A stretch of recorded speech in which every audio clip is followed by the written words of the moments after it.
Okay, so hopefully you've already seen my video where I talk about how to master the STAR method interview, those behavioral type questions. But now I want to talk about, there's some pitfalls that come with this, and there's some things you really need to watch out for. So that's what we're going to talk about today. And again, the STAR is going to be your situation, your task, your action, and your result. Okay, sounds easy, right? Well, it is, but there are some ways that you can go wrong, ways to derail this. And so I really want to talk through those with you and how you can avoid that. So this is one that I really want to caution you on, and it's not answering the question. And I know people have interviewed and then at the end they think, I don't think I answered that question right. And it happens a lot. And I've had to tell people a lot, great answer, but you didn't really answer the question. So the reason that happens, I think a lot of times, is because you do prepare, you've got all these examples you want to use, and you're really excited about them, and you're really proud of them. But here's the deal. The hiring manager or the interviewer may say, they're asking you a question that's sort of related to what you put together, and you decide in a panic, well, I'm just going to use this example anyway. Well, that's not going to work. There's nothing worse than somebody giving you an answer and they didn't answer the question you asked. And the other thing is, you're not going to get the job that way, because you are going to end up at the bottom of the list and the people who did answer the questions. And it's not that you couldn't do the job, it's just that you made a mistake in the interview. And I'm going to tell you the way to avoid this is, first of all, there are key words in every question they're going to ask you. Remember that they're asking you about you. They're asking you, when did you do something? An easy way to avoid going in the wrong direction is to say, repeat the words that they said to you. When they ask you for a time when you did such and such, oh, there was a time when I had to do that very same thing. That's what keeps you on track as you go through that. But you don't want to get to the end and you didn't answer the question, because really and truly, as you go through the STAR method, you're rated at the end of each one. You don't want that low rating for that question. You simply won't get the job if that happens. Let's talk about the situation. Remember, again, I said this is sort of your setup. You're giving them the background. One of the pitfalls with this is for an internal position where you already work for the company, you may be interviewing with someone that you actually know or that you're familiar with. They may be in your business group. And so what you do is you assume that they sort of know the topic you're talking about, or they know the situation. And so you may leave out some details. Do not do this.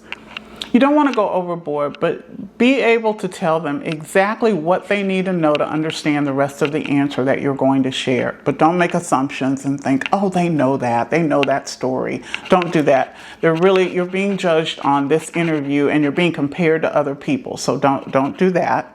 You want to make sure that you are concise with it, though, and this is not always easy, but you got to realize what do they need to know just to understand what I'm about to talk about. But you don't need to drone on about it. Just give them the basic facts. So the task, this is really about, why did you even need to take the action? What was going on that made you react or make you take on something?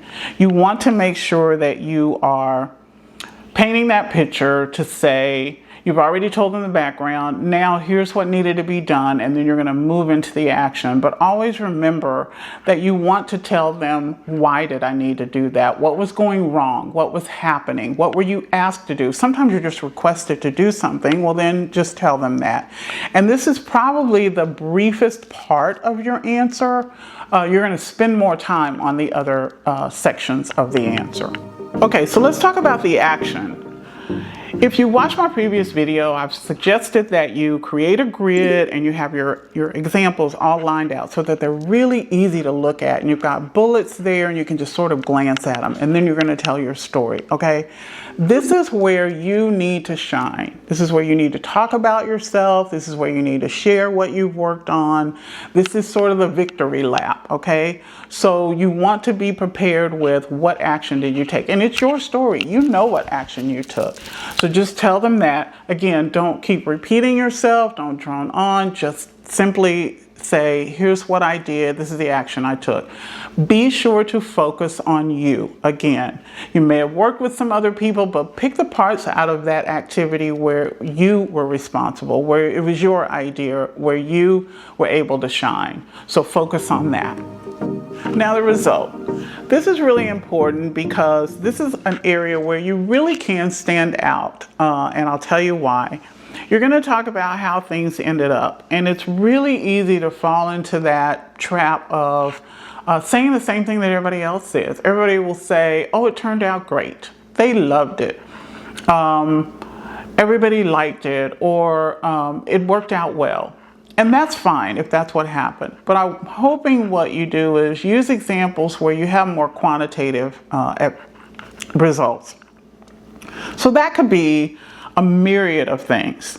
It could be data. It could be that you took a survey after you did something, and so you actually have those results. You have numbers. It could be you had a survey and you've got comments. So those anecdotal comments from that survey, those go a long way. Don't be surprised if when you say, oh, it turned out great. The interview, if I'm the interviewer, I'm going to say, how do you know it turned out great? I want to know. And so be able to explain that. Don't ever mention anything in the interview that you can't explain. But it's really important that you can do that. If you don't have those specific numbers or whatever, try as best you can to talk about maybe your manager pulled you aside and said, oh, great job. Anything like that that you have is good. This is, again, the part that's going to make you stand apart from other people, because a lot of other people are just going to say, oh, it turned out fine, or we accomplished what we wanted to do. But if you have something else that goes with that, that is great. And also, if you have documentation of that, then this is your time to share that.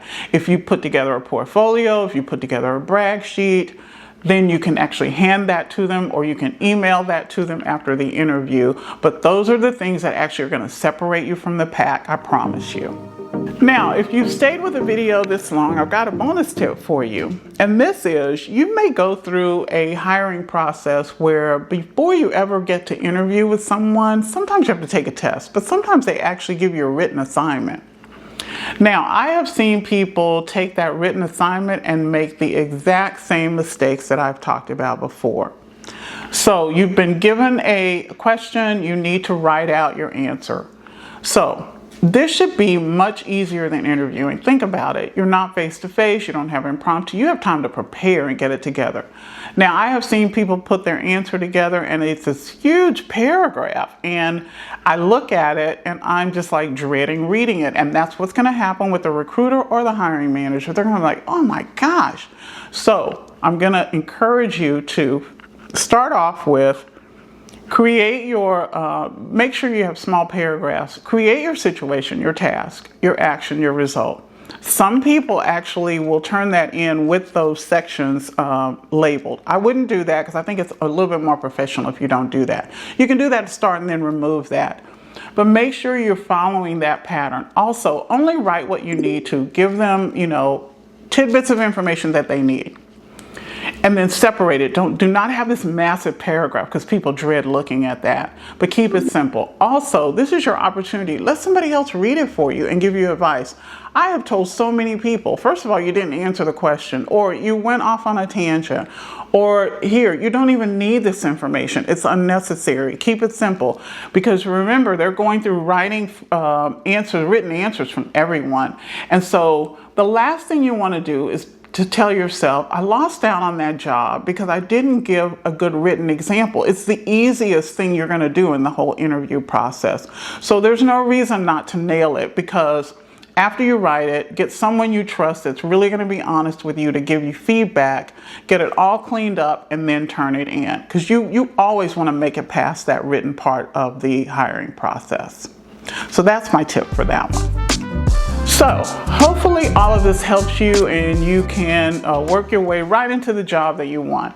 If you feel like I need help with this, or you want someone to walk through this journey with you, I am more than happy to do that for you. So all you need to do is email me, contact me. We will set up time. I'm more than happy to help you with this. I actually have mentored tons of people. I have helped people with mock interviews. I've helped people move to those jobs that they wanted. And I love doing that. So I can walk through this journey with you and help you. If you feel like you want someone to to bounce things off of, give you advice. And I'm going to shoot it straight with you, and I'm going to tell you when you're right, and I'm going to tell you when you're wrong. But we're going to get through it, and then you're going to win the job that you want. So contact me, more than happy to help you. This is what I'm here for. So see you in the next video.